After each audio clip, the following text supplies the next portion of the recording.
किसी भी बिजनेस के लिए ना एक सटीक प्राइसिंग स्ट्रैटेजी जरूरी है। भाई क्या है, आपका प्रोडक्ट जो है उसकी मार्केट वैल्यू कैसे बनेगी, ब्रांड वैल्यू कैसे बनेगी, वो आपके प्राइस के अकॉर्डिंग बनेगी। हो सकता है कि आपका एक प्रीमियम प्रोडक्ट हो जो कि एक प्रीमियम बंदा, जो कि हाई नेटवर्थ वैल्यू वाला बंदा ही खरीदेगा, तो उसकी इमेज वैसी बनेगी। या हो सकता है आपका कोई एवरीडे प्रोडक्ट हो, फॉर एग्जांपल पार्ले जी का पैकेट है, अब ये हर बंदा खरीदता है, शाम को सुबह को चाय के साथ सबको चाहिए, तो 5 रुपए का पैकेट है, हर बंदा एवरीडे कंज्यूमर ले सकता है, तो वो एक वैल्यू फॉर मनी प्रोडक्ट है। आपकी जो ब्रांड वैल्यू बनी वो आपके प्राइस के अकॉर्डिंग बनी। सेकंड क्या है कि कोई भी नया बंदा आपको ट्राई करेगा, फॉर एग्जांपल आपके प्रोडक्ट को ट्राई करेगा, आपकी सर्विस को ट्राई करेगा, तो आपके प्राइसिंग के अकॉर्डिंग करेगा। आपकी प्राइसिंग अच्छी होगी तो ही वो ट्राई करेगा, क्योंकि हर बंदा कहता है कि यार मेरा प्रोडक्ट बेस्ट है, मेरी सर्विस बेस्ट है। भाई उसको पता कैसे चलेगा? एक्चुअल में प्रोडक्ट को यूज करके या एक्चुअल में सर्विस को अवेल करके। लेकिन वो तभी होगा अगर आपकी प्राइसिंग प्रॉपर होगी, जिससे कि आप कस्टमर को फर्स्ट टाइम अक्वायर कर सकें। या क्या होता है कि फॉर एग्जांपल मैंने एक प्रोडक्ट मार्केट में डाल दिया, अब उसका प्राइस तो मैंने बहुत ज़्यादा रख दिया, अब क्या है सेल हो नहीं रही लेकिन मार्जिन बहुत अच्छा है, तो उसका भी कोई बेनिफिट नहीं है। या हो सकता है कि यार मैंने इतना बढ़िया प्राइस रख दिया कि भैया धड़ल्ले से बिक रहा है, हर बंदा खरीद रहा है, लेकिन मार्जिन मेरा कुछ बचता ही नहीं है, तो भी बेकार है। तो एक सटीक प्राइस पॉइंट चाहिए जिससे कि हम मार्जिन भी अवेल कर सकें, एट द सेम टाइम एक बढ़िया सेल निकाल सकें। सबसे कॉमन प्राइसिंग स्ट्रैटेजी है कि आप अपने कॉम्पिटिटर के बेस पे अपना प्राइस को सेट कर लो। भाई दूसरा बंदा क्या है, फॉर एग्जांपल 10 रुपये में बेच रहा है, तो आप भी 10 रुपये में बेच लो। हो सकता है थोड़ा बहुत ऊपर नीचे कर लो, लेकिन मोटा मोटा उस प्राइस रेंज में बेच लो।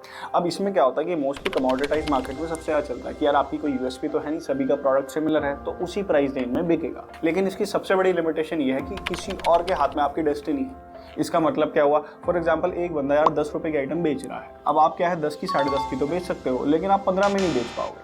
तो क्या है, आपको उसी रेंज में 5 to 10% खेलना पड़ेगा। कल को उसने प्राइस घटा दिया तो आपको भी घटाना पड़ेगा, उसने बढ़ा दिया तो ही आप बढ़ा सकते हो। अगर आप चाहोगे यार मैं अपने प्राइस को थोड़ा सा बढ़ाना चाहता हूँ, अपने प्रॉफिट को थोड़ा सा मैक्सिमाइज करना चाहता हूँ, थोड़ा सा ऑप्टिमाइज करना चाहता हूँ, यार मार्जिन बहुत कम है, तो आप कर ही नहीं सकते, क्योंकि दूसरा बंदा क्या है सस्ते में दे रहा है, प्रोडक्ट कमोडिटाइज्ड है। जिस दिन क्या है आपने प्राइस बढ़ा दिया, आपका माल ही बिकना बंद हो जाएगा, सारे बंदे उसके पास चले जाएंगे। बंदा क्या है ब्रेक इवन पॉइंट पे अपना माल बेच सकता है। कभी कभी क्या होता है कि कोई कंपनी फॉर एग्जांपल मार्केट में आई, उसको थोड़ा सा कहते हैं ना टेस्ट दी वाटर्स करना है कि यार मार्केट की रुख देखनी है कि मार्केट किस डायरेक्शन में जा रही है, कैसे धंधा इस इंडस्ट्री में होता है। तो वो लोग क्या ब्रेक इवन पॉइंट पे अपना माल निकालना शुरू कर देते हैं, जिससे कि क्या है उनका माल बिकना शुरू हो और उनका पायलट प्रोजेक्ट सक्सेसफुल हो सके। कभी कभी क्या होता है कि एग्जिस्टिंग कंपनीज भी बहुत शॉर्ट पीरियड ऑफ टाइम में चाहती है कि बहुत सारे कस्टमर्स हम अक्वायर कर ले, तो उसके लिए क्या है वो ब्रेक इवन पॉइंट पे अपना माल बेचना स्टार्ट कर देती है, जिससे कि बहुत ही शॉर्ट पीरियड ऑफ टाइम में लोग उनके प्रोडक्ट को लेना स्टार्ट करें और मार्केट में उनका ही माल बिके। अब इसमें थोड़ा सा ध्यान रखने वाली बात है, कभी कभी क्या होता है फॉर एग्जांपल मैंने नया धंधे में आया और मैंने सोचा कि यार ब्रेक इवन पे माल बेचते हैं, माल बढ़िया करके बिकना चाहिए, बाद में मुनाफा कमा लेंगे। चलो स्टार्ट कर दिया, कोई दिक्कत नहीं है। अब कल को क्या है कोई अनएंटिसिपेटेड लॉस हो गया मेरा, बिजनेस में कुछ भी हो सकता है, बहुत हर चीज़ तो एंटिसिपेट आप कर नहीं सकते, हर चीज़ को प्री कैलकुलेट नहीं कर सकते।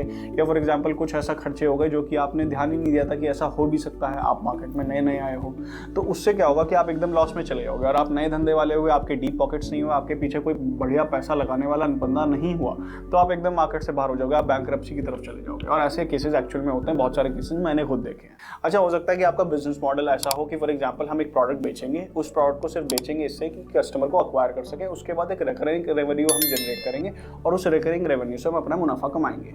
इसका एक क्लासिक एग्जांपल है प्रिंटर और उसके बाद कार्ट्रिजेस सेल करने का।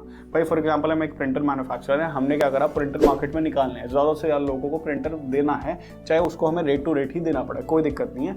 अब हम प्रिंटर बेचेंगे, दबा के बेचेंगे, मिनिमम कॉस्टिंग पे बेचेंगे, जिससे कि सामने वाला बंदा खरीदे, प्राइस पॉइंट उसके लिए बैरियर ना हो बिल्कुल।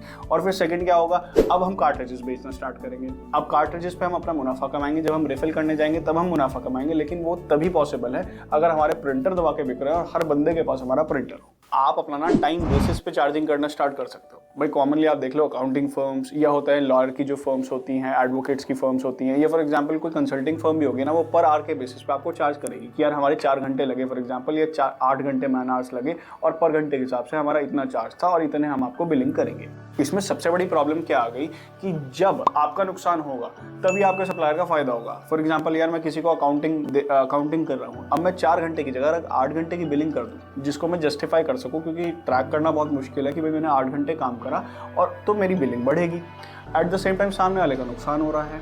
तो धंधे में मेरे हिसाब से अगर दोनों पार्टियां, आपका सप्लायर और आप सेम बोट में नहीं बैठे हो, तो बहुत खतरनाक है, क्योंकि उसका जब फायदा होगा तो आपका नुकसान होता जाएगा। आप कॉस्ट प्लस मॉडल अडॉप्ट कर सकते हो। ये सबसे ज़्यादा कंस्ट्रक्शन इंडस्ट्री में चलता है, इंटीरियर डिज़ाइन आर्किटेक्ट्स लोग भी इस्तेमाल करते हैं इसको। या फॉर एग्जांपल क्या है कि मॉड्यूलर किचन बनानी है तो उस केस में इस्तेमाल होता है। ये सीधा सच्चा चलता है कि फॉर एग्जांपल प्रोजेक्ट कॉस्ट आपकी एक्स है जो कि 1 करोड़ है फॉर एग्जांपल, तो उसका मैं 10% या 15% उसके ऊपर लूँगा और वो मेरी कमाई होगी।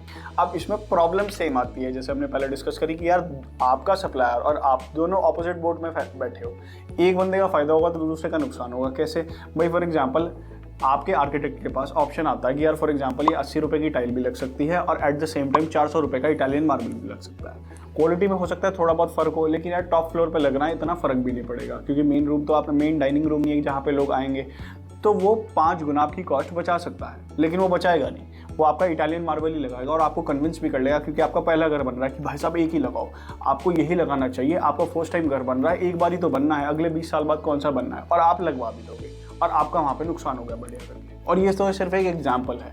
और वो ऐसा क्यों करेगा? सीधा सच्चा भाई साहब बात है, प्रोजेक्ट कॉस्ट जितना बढ़ता जाएगा उतना उसका मुनाफा बढ़ता जाएगा। इसका बेहतर सोल्यूशन ये है जो मैं प्रैक्टिकली इस्तेमाल करता हूँ। मैं कोशिश करता हूँ कि यार किसी तरह मेरा जो सप्लायर है वो मेरी ही नाव में आके बैठ जाए। अब कंस्ट्रक्शन में हम फॉर एग्जांपल क्या करते हैं, मैं एक बार एस्टिमेट बनवा लेता हूँ एक बंदे से कि यार फॉर एग्जांपल मेरे को ये चीज़ें चाहिए, थोड़ा माइन्यूटली उससे 1 घंटे बैठ के बात कर ली और मेरे को एक मोटा मोटा एस्टिमेट बना के दे दो कि क्या क्या मटेरियल लगेगा और क्या क्या उसकी मोटी मोटी कॉस्टिंग रहेगी आज के हिसाब से। एक बार हमारी प्रोजेक्ट कॉस्ट आ गई, फॉर एग्जांपल 1 CR आ गई, 1 करोड़ रुपया आ गई, मैं सेम एस्टिमेट दिखा देता हूँ दूसरे बंदे को, तीसरे बंदे को, सेम इंडस्ट्री वाले को कि भाई मेरे को सेम काम कराना है, देखो तुम थोड़ा चीप एंड बेस्ट कर सकते हो क्या इसका कोई बेटर ऑल्टरनेट दे सकते हो, कोई बेटर रॉ मटेरियल लगा सकते हो जिससे कि हमारी कॉस्ट थोड़ी कम आ जाए विदाउट कॉम्प्रोमाइजिंग द क्वालिटी। वो मेन पॉइंट है। 2 या 3 लोगों से अगर हम सेम इंडस्ट्री के लिए बात कर लेते हैं, वो काफ़ी सारे इनपुट्स दे देता है जिससे कि हमें 80 to 90% उस प्रोजेक्ट की नॉलेज हो जाती है। फिर हमें मान लो काम तो पहले वाले से कराना था, उसके पास जाएंगे, उसको बताएंगे भैया इसकी जगह आप ये लगाओ, इसकी जगह ये लगाओ, इसकी जगह ये लगाओ, और इस तरह करते हैं। एक बार project cost for example 1 crore की हमने 80 लाख तक लिया है और वो फाइनलाइज कर ली और फाइनल कर लिया कि भाई 10% तेरा है इसके ऊपर। उसके बाद सीधे सच्चे उसको कहो कि भैया अगर आप अपनी काबिलियत से कुछ बेहतर रॉ मटेरियल्स और लगा सकते हो, क्योंकि at the end of the day वो उस इंडस्ट्री का है, जो काम वो कर देगा वो आप कभी कर ही नहीं सकते। अगर आप लेबर में बचा सकते हो या किसी और तरह भी बचा सकते हो तो आप उसको बचाओ विदाउट कॉम्प्रोमाइजिंग द क्वालिटी। और आप जितना बचाओगे, फॉर एग्जांपल 80 लाख का काम अगर आपने 70 लाख में मेरा करके दे दिया तो 10 लाख में से 20% मैं आपको एक्स्ट्रा और दूंगा, 20% आपका जाएगा। अब उसका इंसेंटिव क्या होगा कि यार best of the best quality काम देना है, कम से कम टाइम में देना है, क्योंकि एफिशिएंसी जितनी मैं मेंटेन करूंगा उतना ही मेरे को मुनाफा बचेगा, और जितना मैं बचा के दूंगा अगले बंदे को उसका 20% तो मेरा है ही है।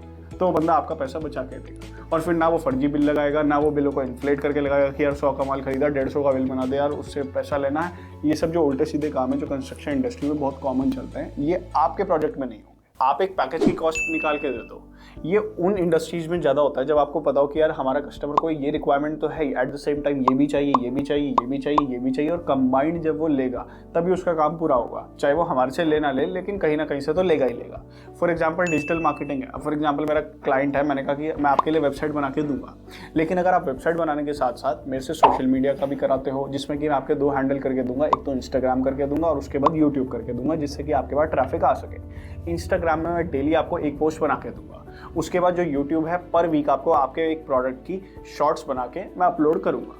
उसके साथ साथ अगर आपको लगता है कि यार एसईओ भी, क्योंकि लॉन्ग टर्म में क्या है जो भी ट्रैफिक आएगा एसईओ से आएगा, ऑर्गेनिक ट्रैफिक उसी से आएगा, और अगर आप लॉन्ग टर्म करना चाहते हो तो बेहतर क्या है कि एक पर्टिकुलर कीवर्ड हम पकड़ेंगे और उसको रैंक कराने की कोशिश करेंगे। मोटा मोटा अगर लो कंपटीशन वाला कीवर्ड होता है तो मेरे को 2 से 3 महीने लगेंगे आपको रैंक कराने के लिए। तो क्या है, एक कीवर्ड पे भी मैं आपको काम करके दूंगा। और उसके साथ साथ अगर आपको गूगल एड्स चलाने हैं, फेसबुक एड्स चलाने हैं, इंस्टाग्राम एड्स चलाने हैं, किसी भी तरह के एड्स चलाने हैं, तो वो सारे एड्स भी मैं आपको चला के दूंगा। जो एड्स का कॉस्ट है, जो एड स्पेंड है, जो खर्चा होगा, वो तो मैं ऑब्वियसली आपसे लूँगा, लेकिन उनको चलाने का, उनको ऑप्टिमाइज़ करने का, उनका मेंटेन करने का उनका कोई एक्स्ट्रा कॉस्ट नहीं होगा। और हैंड टू हैंड में साथ के साथ अगर आप बोलेंगे तो मैं एक ब्लॉग भी पैरेलली आपके लिए चलाऊंगा, जिससे कि क्या है आपके पास ऑर्गेनिक ट्रैफिक आना स्टार्ट हो उसी इंडस्ट्री से रिलेटेड, जिससे कि वेबसाइट पर ट्रैफिक भी आए, क्योंकि अच्छी वेबसाइट बना भी दी तो फिर ट्रैफिक ही नहीं आया तो बेकार हो जाएगा। तो इस केस में क्या है, लेकिन मैं आपसे सिर्फ 35,000 रुपये महीना लूँगा अगर आप 12 महीने के लिए भी साइन करते हो, क्योंकि एक लॉन्ग टर्म प्रोजेक्ट है, सिर्फ वेबसाइट नहीं बनानी, बना के आपको नहीं देनी। और हो सकता है आपका क्लाइंट मान भी जाए, क्योंकि इंडिविजुअली अगर वो किसी ये चीज़ें खरीदेगा और अच्छे तरीके से कराने की कोशिश करेगा तो लाख रुपए महीना उसका लग जाता है ईजी, वो ले लेगा। अब आपके माइंड में क्वेश्चन आएगा, भाई मैं ऐसा क्यों करूं, लाख रुपए का माल मैं 35,000 में क्यों बेच दूं, लाख रुपए का चलो 70-80 हज़ार रुपये में बेच देता हूं, इतना कम क्यों बेचूं। उसका रीज़न है भाई, सबसे पहले तो क्या है, आप वन स्टॉप शॉप बन गए अपने क्लाइंट के लिए। बंदा आपके पास आएगा और उसके पास उसको सबको सोल्यूशन मिल गए, उसको कहीं और जाने की ज़रूरत ही नहीं। तो क्या है कि वो कहीं और मुंह मारेगा ही नहीं। तो क्या है, कल को वो कहीं और जाएगा, वो कहेगा जी वो तो वेबसाइट 8,000 रुपये में बना के दे रहा है, आप 10 में क्यों बना के दे रहे हो। फिर आपको जस्टिफाई करना पड़ेगा कि यार मेरी क्वालिटी ये है, उस जस्टिफिकेशन में जाओगे। सीधा सच अगर आप सारा काम करके दे रहे हो और रिजल्ट दे रहे हो तो उसको कोई मतलब ही नहीं है, वो कहीं और जाएगा ही नहीं। सेकंड क्या है, आपकी ब्रांड वैल्यू पे भी फर्क पड़ेगा। फॉर एग्जांपल मैं एक वेबसाइट बना के दे रहा हूँ, अब मैंने वेबसाइट तो बहुत तगड़ी बना के दे दी, लेकिन प्रॉब्लम क्या है, उसने मार्केटिंग कहीं और से करा ली। अब मार्केटिंग उसने कहीं और से कराई और वहाँ पे ट्रैफिक आया ही नहीं, तो वेबसाइट तो बेकार हो गई। यानी जो वेबसाइट मैंने भी बनाई थी वो तो बेकार हो गई ना। कल को मेरा कोई दूसरा बंदा देखेगा और ये देखेगा कि यार ये वेबसाइट तो आकाश कुमार गोयल ने बनाई हुई है, लेकिन इस वेबसाइट पर ट्रैफिक ही नहीं है, तो उसको कोई एक्सप्लेन नहीं करेगा कि यार ट्रैफिक इस वजह से नहीं आया क्योंकि उस बंदे ने मार्केटिंग कहीं और से करा ली थी। भैया मैंने वेबसाइट बनाई थी, उस वेबसाइट पर कोई ट्रैफिक नहीं है, वो वेबसाइट चल तक नहीं रही, तो मेरा भी नाम फर्क पड़ता है। तो लॉन्ग टर्म अगर धंधा करना है तो वन स्टॉप सोल्यूशन बनाना बेहतर रहता है क्लाइंट को। आपने कैसी पोजीशनिंग करी है उसके बेसिस पे आप अपने प्राइस पॉइंट को रख सकते हो। फॉर एग्जांपल यार पार्ले जी है, अब उनकी पोजीशनिंग ही यही है कि उन्हें एवरीडे कस्टमर तक पहुंचना है। डेली जब बंदा सुबह को चाय पिए, शाम को चाय पिए, तो उस समय वो पार्ले जी खरीदे ही खरीदे। और इसीलिए आपने देखा होगा कि पार्ले जी करती क्या है, जैसे जैसे कॉस्टिंग बढ़ रही है over a period of time, वो लोग क्या है नंबर ऑफ बिस्किट्स कम करते जाते हैं। उनका पैकेट धीरे धीरे धीरे धीरे थोड़ा सा छोटा हो जाता है, लेकिन एट द सेम टाइम एक 5 रुपये का पैकेट आता ज़रूर है। और वो इस वजह से आता है क्योंकि नॉर्मल जो एवरीडे बंदा है वो 5 रुपये का प्रोडक्ट खरीदेगा ही खरीदेगा। तो उनकी जो पोजीशनिंग है ना, वो वैल्यू फॉर मनी वाली पोजीशनिंग है, जो कि एवरीडे वाले बंदे के पास पहुंचना चाहिए। और उन्होंने प्राइस पॉइंट इसलिए 5 रुपये मेंटेन करा हुआ है, वो 5 रुपये को कभी बढ़ाते नहीं है। अगर उनकी बहुत ज़्यादा कॉस्टिंग बढ़ रही है तो 1-2 बिस्किट्स कम करते जाएंगे, लेकिन 5 रुपये का पैकेट हमेशा आएगा। On the other hand for example आप डायमंड इंडस्ट्री देख लो। अब डायमंड इंडस्ट्री में क्या होता है कि जितना कोई भी डायमंड या कोई भी जो प्रेशियस मेटल है जितना स्केर्स होगा और जितना महंगा होगा, उतना ही ल्यूक्रेटिव रहेगा, उतना ही एस्पायरेशनल रहेगा किसी भी बंदे के लिए जिसकी जेब में पैसा है, जो कि हाई नेटवर्थ वाला बंदा है। उसकी इच्छा रहेगी कि यार ये वाला मेरे को डायमंड चाहिए, और जितना महंगा होता जाएगा उतना वो उसके लिए एस्पायर करना चाहेगा और उतना ही उसके लिए वेट भी करेगा और उसको खरीदने के लिए चाहेगा। लेकिन एट द सेम टाइम उनके प्राइसेस हाई ही होने चाहिए। उनकी पोजीशनिंग इस हिसाब से कि वॉल्यूम की वो एक्सपेक्टेशन लेते ही नहीं है, लेकिन प्राइसिंग इतनी ज़्यादा होनी चाहिए कि बंदा उसको चाहे कि यार मैं खरीदूँ। अगर उन्होंने उस प्रेशियस मेटल का भी रेट घटा दिया तो उसकी वैल्यू खत्म हो जाएगी, लोग उसके पीछे भागना ही बंद कर देंगे। रिजल्ट बेस्ड प्राइसिंग भाई ये सबसे बढ़िया है और मेरे को भी बिल्कुल पसंद है। उसका रीज़न क्या है कि भाई जितना काम करो उतना आपको पैसा मिलता रहेगा। और उसमें क्या है कि फिर आपको एज अ काम करवाने वाला भी आपको कोई टेंशन नहीं है। फॉर एग्जांपल क्या है कि हमें सबटाइटल्स लिखे हुए चाहिए होते हैं वीडियो के लिए। हमने फॉर एग्जांपल एक रेट सेट करा हुआ, उसमें बता रखा है बंदे को कि यार इतना हमें काम चाहिए, आप आधे घंटे में करो, आप 1 घंटे में करो, आप 4 घंटे में करो, हमें कोई मतलब नहीं। हमने तो पर मिनट रेट आपसे सेट कर लिया, हमने आपको बता दिया कि हमारी क्वालिटी एक्सपेक्टेशन चाहिए, हमको एक्यूरेसी चाहिए और सिंपल लैंग्वेज में चाहिए। एक बार थोड़ा सा वो ट्यूनिंग सेट हो गया, अब हर बार आप टाइमली हमें देते रहो। आप 4 घंटे में करो, आप 40 घंटे में करो, या आप आधे घंटे में साइड हो जाओ, हमें कोई दिक्कत नहीं, हम तो पर मिनट आपको पैसा देंगे। तो ये क्या हो गया, रिजल्ट बेस्ड आपकी प्राइसिंग होगी। और आप रिसेंट में देखोगे आज की डेट में क्या है, सारी इकोनॉमी धीरे धीरे फ्रीलांसर मार्केट की तरफ ही जा रही है। उसका रीज़न सिर्फ क्या है, उससे क्या है कि जो बंदा कम टाइम में ज़्यादा काम कर सकता है वो भी चाहता है कि यार मैं कम टाइम में करूँ, मैं ज़्यादा टाइम क्यों करूँ, मैं 8 घंटे की ड्यूटी क्यों दूँ जब मैं कि वही काम 4 घंटे में कर सकता हूँ। और वो लॉजिकल भी है। तो जो अच्छा बंदा है वो चाहेगा कि यार मैं कम से कम टाइम में अपना ज़्यादा से ज़्यादा रिजल्ट निकाल सकूँ और उस रिजल्ट का पैसा ले सकूँ। अब किसी भी काम के अगर मैं 100 रुपये दे रहा हूँ और रिजल्ट आ रहा है तो वो बहुत बढ़िया है एज कम्पेयर टू कि यार एक ऐसा काम जिसमें कि बंदे ने एफर्ट तो डाल दिया लेकिन रिजल्ट नहीं आया, लेकिन मेरे से सिर्फ 50 रुपये मांगे। तो 100 रुपये सस्ते हैं एज कम्पेयर टू 50 रुपये की। 100 रुपये में वो बिल्कुल टेंशन फ्री मेरे को रिजल्ट दे रहा है। अगर आपको इस वीडियो से थोड़ी भी वैल्यू मिली तो मैं आपको रिक्वेस्ट करूंगा कि इस चैनल को सब्सक्राइब कर दीजिए और नोटिफिकेशन बेल को हिट कर दीजिए। मिलते हैं नेक्स्ट वीडियो में। Until then.